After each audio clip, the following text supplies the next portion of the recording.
হয়, কৃষি পথাৰৰ পৰা উৎপাদনমুখী ক্ষুদ্ৰ উদ্যোগলৈ কৃষকৰ এই জয়যাত্ৰাই মাজুলীৰ আচলতে কৃষক ৰাইজলৈ আশাৰ বতৰা কঢ়িয়াই আনিছে। উপস্থিত হৈছোঁ মাজুলীৰ ভালুকমৰা অঞ্চলত আৰু সুমন্ত বৰুৱাৰ এই আচলতে সুন্দৰ পদক্ষেপে সকলোৰে মন আকৰ্ষিত কৰিছে। আৰু আমি পূৰ্বৰ সময়ছোৱাত দেখুৱাইছিলোঁ আচলতে কেনেদৰে মিলেট খেতি কৰি, কণী ধানৰ খেতি কৰি হাজাৰ হাজাৰ কৃষকক তেওঁ আচলতে উৎসাহী কৰাৰ লগতে অসমৰ বিভিন্ন বজাৰ দখল কৰিবলৈ সক্ষম হৈছিলে।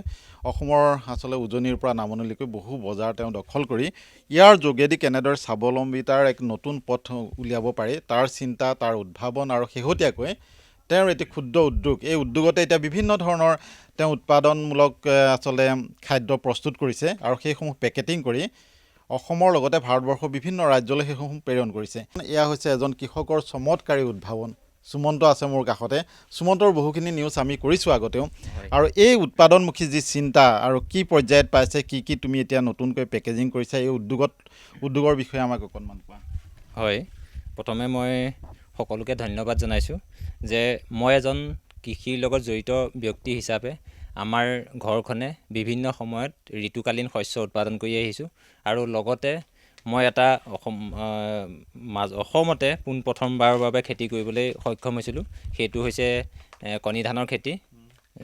এই কণী ধানৰ খেতি 2013 চনৰ পৰা কৰি আহিছিলোঁ আৰু এই যিখিনি মই খেতি কৰোঁ সেই খেতিখিনি মই ধান হিচাপে বিক্ৰী নকৰি তাক মানে মূল্য সংযোজন কৰি কেনেকৈ মানে অধিক লাভ কৰিব পাৰোঁ তাৰ চিন্তাত সদায় নিয়োজিত কৰি আহিছোঁ।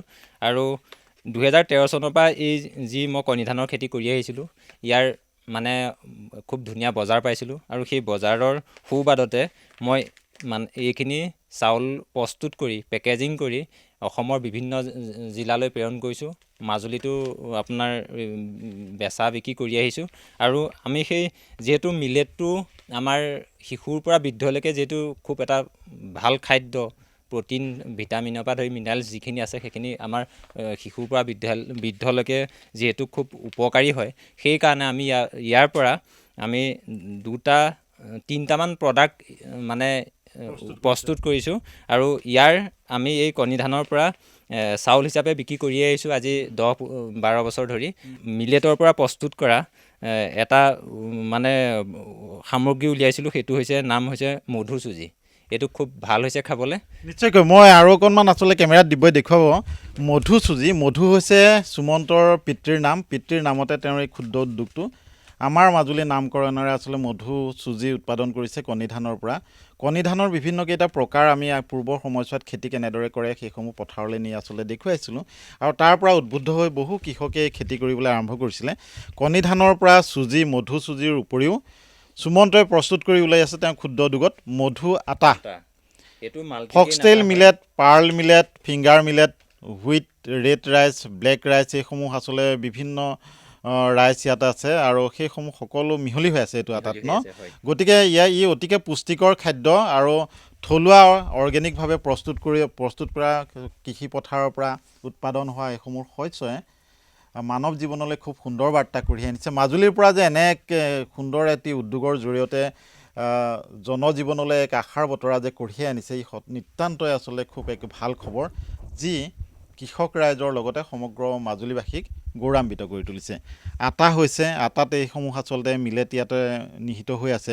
ঠিক একেদৰে চুজিও আচলতে খুব সুন্দৰকৈ 70 টকা মাত্ৰ। কিমানত 70 কেজি কিমান হয় চুজিৰ? চুজি কেজি আপোনাৰ 300 টকা। 300 টকা হয়। পূৰ্বৰ সময়ছোৱাত যিসমূহ আচলতে মিলেট সেইসমূহ বজাৰ দখল কৰিবলৈ আচলতে অলৰেডি বজাৰ এখন আছিলে আৰু সেইসমূহ বজাৰলৈ এইসমূহ প্ৰেৰণ কৰাৰ লগতে ইয়াৰ কদৰ কেনেকুৱা হৈছে? হয়, মই যিহেতু মিলেটৰ প্ৰডাকশ্যন কৰি থকা আজি বহু বছৰ হ'ল আৰু আমাৰ অসমৰ বিভিন্ন জিলাত আৰু বিশেষকৈ আমাৰ মাজুলীত ইয়াৰ যথেষ্ট বজাৰ পাই আহিছোঁ আৰু যিহেতু গ্ৰাহক ৰাইজৰ খুব এটা ধুনীয়া আশানুৰূপ পাইছোঁ, সেইটো কাৰণে মই এইখিনি মানে প্ৰডাকশ্যনটো বঢ়াই গৈছোঁ আৰু পেকেজিং কৰি এনেকৈ ৰাইজৰ মাজলৈ উলিয়াই দিছোঁ। নিশ্চয়কৈ আচলতে সকলোৰে সহযোগিতাত সুমন্তই গঢ় দিয়া এই ক্ষুদ্ৰ উদ্যোগে এতিয়া মাজুলীৰ কৃষি অৰ্থনীতিলৈ এক আশাৰ বতৰা কঢ়িয়াই আনিছে। পৰ্যটনৰ ক্ষেত্ৰখনকো ইয়াত জড়িত কৰিবলৈ বিচাৰিছে সুমন্তই আৰু এনেদৰেই মাজুলীত এক উদ্যোগ গঢ় লৈ উঠিছে। এই উদ্যোগৰ আচলতে যি সুমন্তই যি আচলতে যি ধৰণে আগবাঢ়ি গৈছে বা যি এক পদক্ষেপ হাতত লৈছে, ই কৃষি অৰ্থনীতিলৈ কঢ়িয়াই আনিছে আশাৰ বতৰা। মাজুলীৰ খবৰ, মাজুলীৰ বাৰ্তা আৰু মাজুলীৰ এই খবৰে স্বাভাৱিকতে আহ্লাদিত কৰিছে, উৎফুল্লিত কৰিছে মাজুলীবাসীক। জনস্বাস্থ্যৰ বাবে গঢ়ি তোলা এই আন্দোলনে, কৃষি আন্দোলনে সঁচাকৈ যি আচলতে খবৰ কঢ়িয়াই আনিছে, ই সকলোৰে বাবে এক ভাল খবৰ।